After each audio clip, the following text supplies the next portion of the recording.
السلام عليكم ورحمة الله وبركاته. أهلا بيكم حبايبي. النهاردة زي ما انتم شايفين جايبين سلق وجايبين كزبرة علشان نعمل تحويجة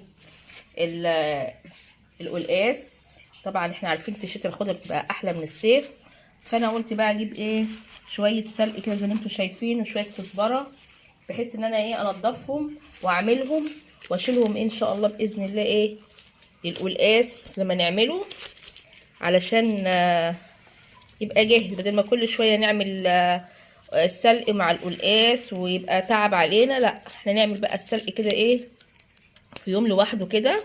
زي ما انتم شايفين ما شاء الله السلق جميل جدا يعني وصابح وحلو، فقلت فرصه ان انا اجيب سلق واعمل التحويجه بتاعه القلقاس، السلق والكزبره واشيلها من عندي في الفريزر. لما اطلع السلق، اطلع كيس السلق بتاعه معاه، هوريكم ازاي هعمله، وهشيله في اكياس صغيره على قد طبخه العدس، قصدي القلقاس. ما العدس والقلقاس في الشتا بيبقى واكل دماغنا كلنا. فاديني جبت اهو السلق زي ما انتم شايفين، فككته كله وهنضفه بقى ورقه صفرة كده ولا اي حاجه، وهجيب المصفى هنضفه خالص كده فيها كده، وعلى الحنفيه اغسله كده السلق. نجيب بقى الكزبره زي ما انتم شايفين، برضو الكزبره جميله وسابحه وزي الفل. ننقيها بقى كده بسرعه بسرعه كده ونغسلها ونعمل تحويجه القلقاس، عشان لما نيجي نعمل القلقاس يبقى سهل علينا. احنا فرزناه طبعا، ودلوقتي هنعمل كمان السلق بتاعه.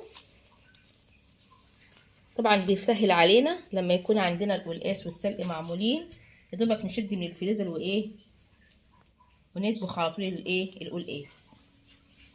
تبقى طريقه بقى سهله ان شاء الله باذن الله، مع بعض كده هنشوفها. اول حاجه بس ان احنا نجيب السلق والكزبره نغسلهم كويس قوي ونحطهم في المصفى يتصفوا كويس قوي برضو، وبعد كده نشوف بقى هنعمل بعد كده. بصوا يا حبايبي، انا غسلت السلق اهو زي ما انتم شايفين، بس قطعت اللي هي العروق اللي هي الطويله بتاعته دي، خليت بس العروق اللي هي خليته كده زي الورق كده، كله كده ورق، عشان العروق الطويله دي مش هتفيدنا بحاجه يعني. غسلته اهو، بصي قطعت كل العروق اللي هي الطويله كده، خليت بس الورق بتاعه بس. والكزبره نفس الحكايه، الكزبره نفس الحكايه غسلتها برضو، خليتها كده في المصفى. احنا بس هناخد الورق بس ده كده بتاع السلق زي ما انتوا شايفين كده، الورق بتاع السلق بس اللي هو ده الورق بتاعه. نقيته طبعا وغسلته كويس جدا وحطيته في المصفى يتصفى جامد، وبعد كده هقطعه بالشكل ده كده.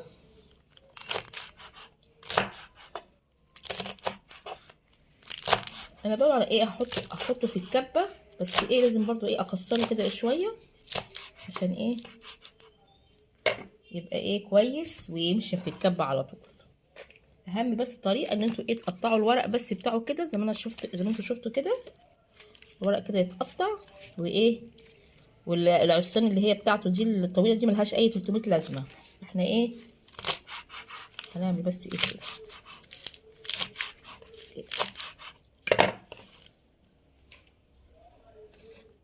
الكزبره نفس الحكايه هناخدها برضو كده.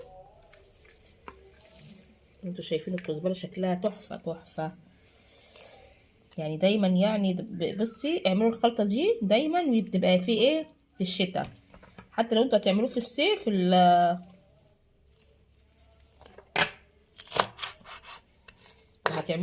القلقاس. بسم الله الرحمن الرحيم، والصلاه والسلام على سيدنا محمد عليه الصلاه والسلام. تبقى عندكم الخضره بتاعتكم، ما تجيبوش الخضره بتاعت الصيف، مش بتبقاش حلوه وبتبقى غاليه كمان. شويه من هنا وشويه من هنا لغايه ما نخلص الكميه كلها بتاعت السلق. بسرعه كده هنعملها، والخطوه الجايه هنبقى هنعملها في الكبه بسرعه.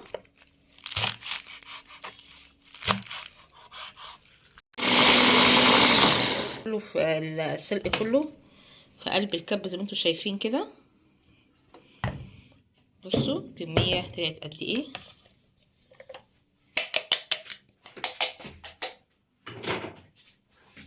بصوا هنحط بقى كركم. ضربنا طبعا الكزبرة الخضراء مع السلق وحطيناها كلها في قلب ايه الكبة زي ما انتوا شايفين كده. طبعا على النار بقى ايه السمنة في قلب طاسة كبيرة، وهننزل بالثوم.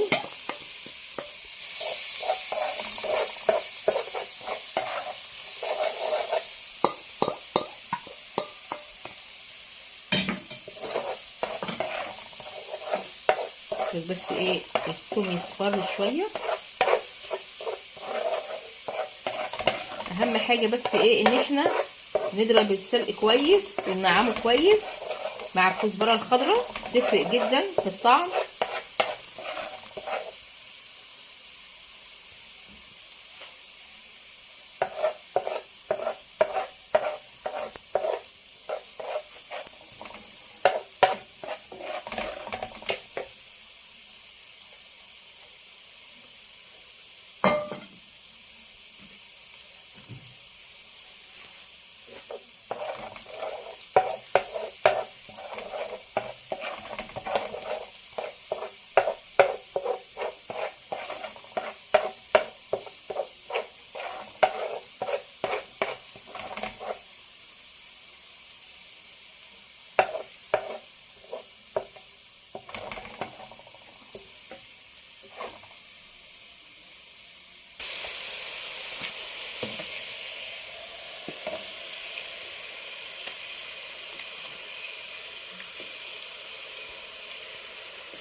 كده ايه قلبنا كله الثوم مع السلق والكزبره الخضراء. طبعا كده حته بتاع كده عرق بتاع السلق زي ما انتوا شايفين كده ايه. تغلي بقى غلوه بس، غلوه واحده بس، وبعد كده بقى ايه نخليها تبرد ونشيلها في علبه نحطها في التلاجة.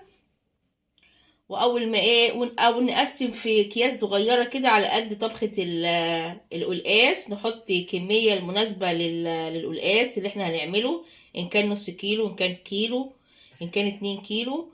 فنحط بقى ايه في اكياس صغيره كده هو في قلب كيس القلقاس نفسه، عشان لما تطلعي القلقاس طلعي مع السلق بتاعه. تبقى كده احنا ايه عملنا اهم خطوه في القلقاس اللي هي السلق بتاعه. ارجو يكون القلقاس عجبكم والطريقه عجبتكم، وسهله وبسيطه وما فيهاش اي حاجه. طبعا احنا هنقلبها لغايه ما تغلي، وبعد ما تغلي بقى ايه كل ما تغلي هندعك فيها كده عشان تنعم اكتر فاكتر، فتبقى ايه لما نحطها في الشوربه بتاعه القلقاس ما تبقاش مكلكعه ولا اي حاجه. السلام عليكم ورحمه الله وبركاته.